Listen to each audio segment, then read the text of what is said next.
सदगुरु कबीर और कबीर की देन, इस विषय पर आज 3 दिनों से उनके द्वारा सुनाए गए जो संदेश है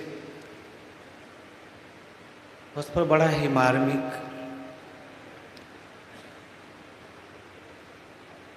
युग के अनुसार युगानुरूप संत गुरुजनों के पावन श्री मुख से उस पर अनंत ज्ञान का कथन चल रहा है। आप लोग उस अद्भुत ज्ञान से लाभान्वित हो रहे हैं।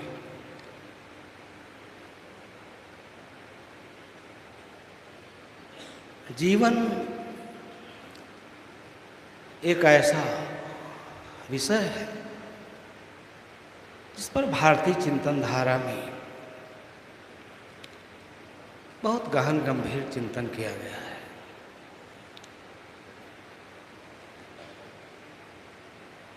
उसी विषय को सदगुरु कबीर साहब ने अपने चिंतन का आधार बनाया और बड़ा ही अद्भुत चिंतन दिया। बंधुओं, इंद्रिय जगत से बाहर जाने के लिए, पार्थिव जगत से बाहर जाने के लिए हमारे अंदर विनाश की वेदना का ज्ञान होना आवश्यक है। इतना सार्वभौमिक वो चिंतन है, जितना हम उसमें उसके गहराई में जाते हैं नए नए अर्थ उद्घाटित होते जाते हैं। सबसे यक्ष प्रश्न है इस जीवन को समझना, जीवन मूल्य को धारण करना, उसे धारण करके जीवन जीना।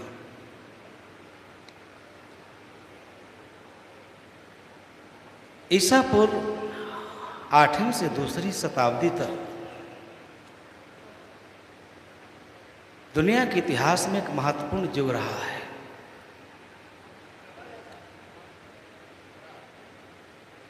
चीन में ताओ और कन्फ्यूशियस, भारत में उपनिषदों के ऋषि महावीर और बुद्ध,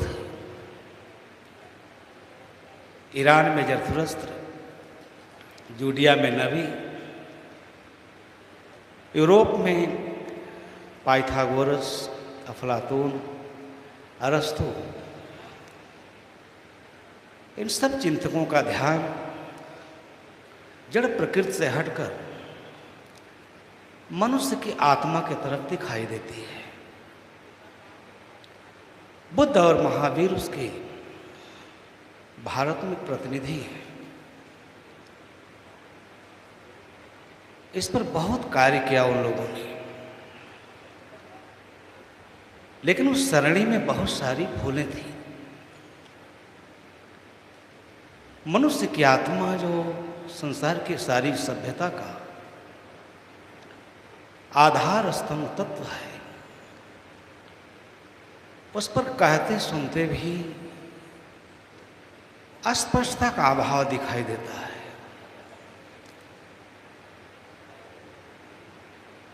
वह परंपरा एक लंबी यात्रा करते हुए मध्यकाल में पहुंचती है, जिसके प्रतिनिधि वक्ता सदगुरु कबीर साहब हैं।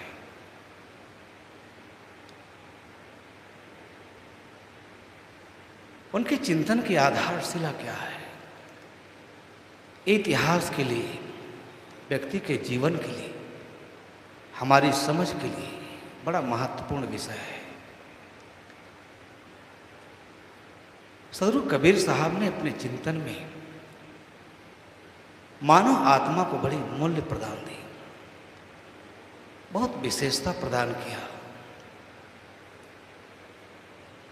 ऐसा प्रतीत होता है कि संसार को जान करके भी संसार के ऋषि, मुनि, चिंतक, महात्मा, उपदेशक, इन लोगों ने कार्य तो अद्भुत किया, परंपरागत ज्ञान का विकास किया, नए नए दृष्टिकोण प्रस्तुत किए, लेकिन जो मूल तात्विक विषय था उस पर चिंतन करते हुए भी उनमें अस्पष्टता का अभाव है। इसलिए दर्शन के क्षेत्र में, आध्यात्मिक उन्नति के क्षेत्र में सद्गुरु कबीर साहब के द्वारा जो प्रतिपादित मार्ग है वो मानवीय सभ्यता के लिए एक अद्भुत देन है। इतना खुल करके बोलने वाला कोई नहीं है। साहब ने कहा, दिल में खोज दिलहि में खोजो यह करीमा रामा।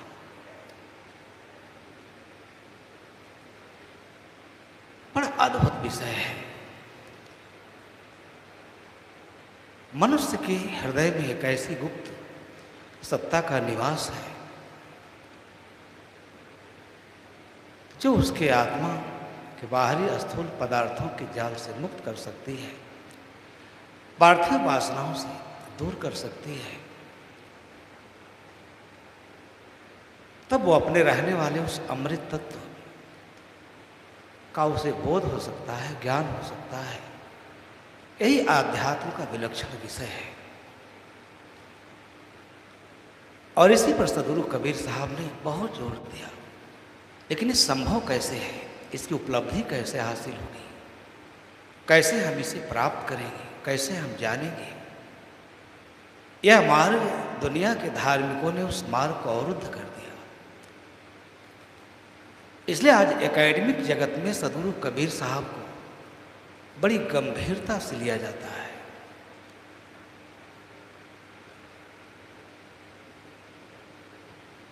वेद के ऋषि या उपनिषद के ऋषि का जो चिंतन है बड़ा प्रबुद्ध अंतःकरण की आवाज है, लेकिन आगे चलकर वह भी गुमराह हो जाते हैं। और इस आत्मा के ऊपर प्राचीन ऋषियों के जो आदर्श थे बड़े अद्भुत थे।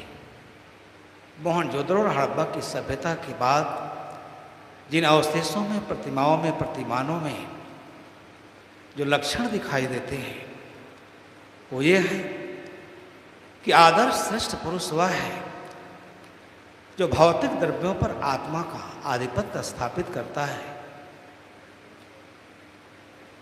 इंद्रियों पर विजय प्राप्त करता है, वासनाओं की दासता से अपने को मुक्त करता है, इंद्रियगम्य पदार्थों के खोखलेपन का उसे ज्ञान होता है। ये सब बहुत सारे व्यवधान हैं। इन इतिहासों को चीरे बिना हम अपने आत्मा के देश में नहीं पहुंच सकते।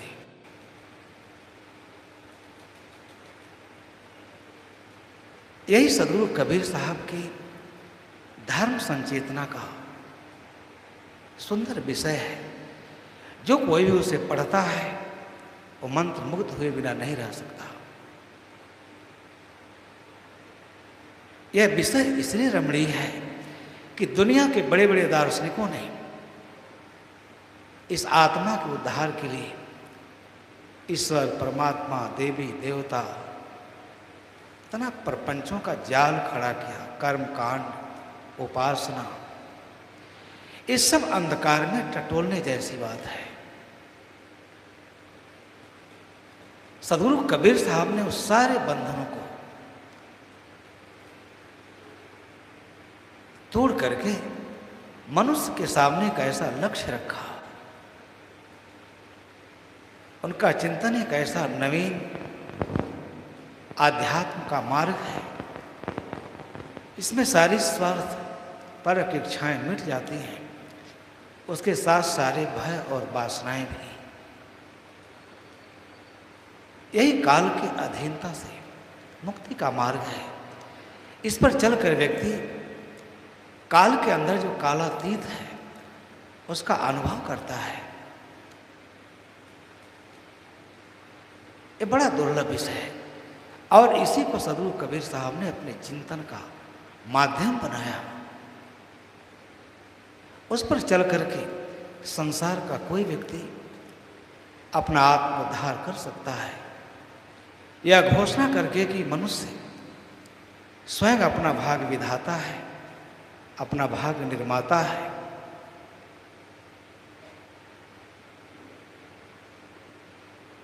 धर्म क्या है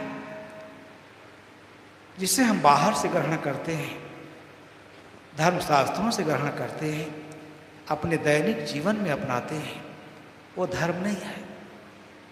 धर्म हर मनुष्य के मानवीय आत्मा का अभिलाषा है, जो उसके अंतर प्रकट होता है और उससे दिव्य सुख और शांति की अनुभूति होती है।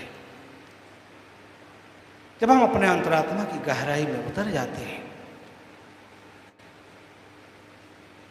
हम आत्मज्ञान के दिव्य प्रकाश से आप्लावित हो जाते हैं, हमारे अंदर का सारा अंधकार समाप्त हो जाता है।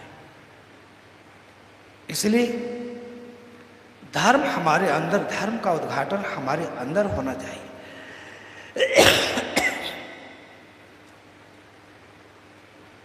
जो अध्यात्म का मार्ग प्रशस्त करता है। बंधु, इसलिए सदगुरु कबीर साहब के चिंतन में, दर्शन में, उनके साखियों में, शब्दों में इतना गहन गंभीर चिंतन है। मानवीय प्रकृति के परिष्कार का जो साधन है, इसके लिए हमें अपने अंदर उस धर्म का उद्घाटन करना होगा, उसका दर्शन करना होगा। उसमें व्यवधान क्या है, समस्या क्या है। सदगुरु कबीर साहब की एक साखी को लें।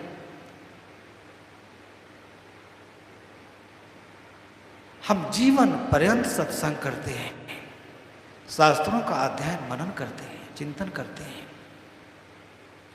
उपनिषदों से लेकर गीता आदि सिद्ध ग्रंथों में जो दुर्लभ विचार है वो यही है, आत्मलाभान परम विदिते। आत्मलाभ से, आत्मज्ञान से ऊंची कोई वस्तु नहीं है। परंतु उसके लिए मंदिर में जाने की आवश्यकता नहीं।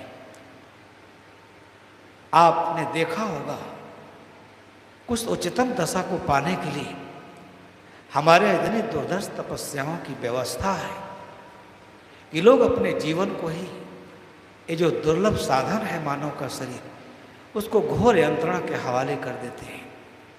तत्वज्ञानी को उपलब्धि कैसे होगी? शब्द हमारा आदि का शब्द पैठा जीव, फूल रहन की टोकरी घोरे खाया की। इतने अद्भुत वचन हैं, इतने मर्म स्पर्शी वचन हैं, जो हमारे अंदर एक क्रांति ला देते हैं। हम शब्द तो सुनते हैं, लेकिन जिस शब्द से हमारा उद्धार होगा, जिस शब्द से हम वासनाओं के ऊपर, क्षुद्र वासनाओं की दास्ता से मुक्त होंगे, हमारा जो परम प्राप्तव्य विषय है, वस्तु है, सहज ही हमारे पास है, वहां तक जाने का हमारा मार्ग इतना दुरूह बना दिया गया। सदगुरु कबीर ने निवेदन किया कि जाग करके देखो, हमारे अंतस चेतना को वो जगाते हैं, प्रेरित करते हैं, उनके उपदेश प्रेरित करते हैं। तभी हम संसार के दुखों के ऊपर विजय प्राप्त करेंगे। इंद्रिय परता पर, इंद्रिय विषयों पर, ये विषय वासनाओं का पुंज है, वहां तक पहुंचने में बहुत बड़ा अवरोध है, हमें मलिन बना देता। इसलिए साहब कहते हैं कि शब्दों के ऊपर विचार करो। शब्द बोलते समय, शब्द श्रवण करते समय, चार चीजों के जीवन में बहुत बड़ी आवश्यकता है: श्रवण, मनन, चिंतन और निध्यासन। गीता आदि में भी इस पर निवेदन है।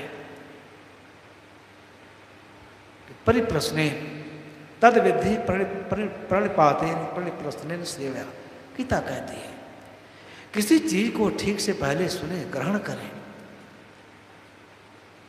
कौन से शब्द हमारे लिए दिशा तय करते हैं, किन शब्दों से हम विपरीत दिशा में जाते हैं, ये हमें तय करना है, आपको तय करना है। कोई दूसरा रास्ता तो बता सकता है, उस पर कष्ट उठाकर चलने की हमारी अपनी जिम्मेदारी है। जब तक हम नहीं चलेंगे, क्योंकि सदगुरु कबीर साहब या अन्य चिंतकों ने माना कि जीवन प्रवाह यहीं तक सीमित और परिमित नहीं है।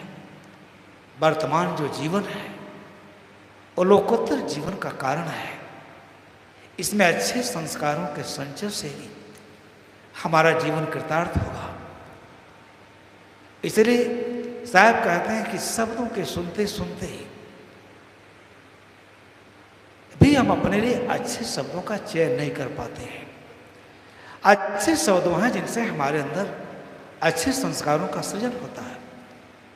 शब्दे पैठा जीव फूल रहन की टोकरी घोरे खाया की। बड़ी अद्भुत वचन है। यह जो मानव देह है यह एक टोकरी है। इसमें अच्छे संस्कार, अच्छे धर्म, अच्छे विचार, पुण्य संस्कार को रखने से सुंदर लगती है, दिव्य लगती है, जीवन कृतार्थ होता है, हमारे आत्मा का विमल ज्ञान होता है। इसी के द्वारा हम अपने आत्मा के विमल उल्लास की अवस्था का ज्ञान होता है। जब खराब शब्दों का चयन करेंगे, उस पर ठीक से चिंतन नहीं करेंगे, मनन नहीं करेंगे, निर्शील विवेक के द्वारा उसे हटाएंगे नहीं, तो वह हमारे जीवन में सड़न पैदा कर देगा, दुर्गंध पैदा कर देगा। बंधुओं, इसलिए आप सब लोगों से ये निवेदन है, इन 4 चीजों पर आप लोग विशेष रूप से ध्यान दें। श्रवण, मनन, चिंतन और निध्यासन।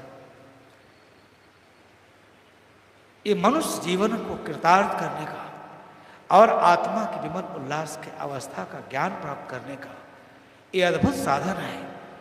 इसी पर भारतीय मनीषा में अगाध चिंतन हुआ है। आज भी हम कर रहे हैं, लेकिन जब विवेक के पथ पर का अनुसरण नहीं करते हैं तो हमारा रास्ता बहुत लंबा हो जाता है। आवागमन का मार्ग, जन्म मरण का दुख लंबा हो जाता है और भवसागर की दुख और पीड़ा का अंत नहीं होता।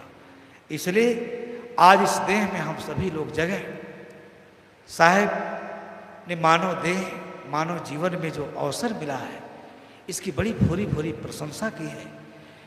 इस जीवन के 1 मिनट के समय को भी व्यर्थ के विषयों का स्मरण और चिंतन नहीं करना चाहिए। फिर अगले सत्र में हम कुछ निवेदन करेंगे। समय की मर्यादा है। विषय उठाते ही समय बहुत तेजी से आगे बढ़ जाता है। साहेब जी के श्रीमुख से हमें अमृतमय संदेश सुनना है। इसी निवेदन के साथ मैं अपने विचारों को ही विराम देता हूँ।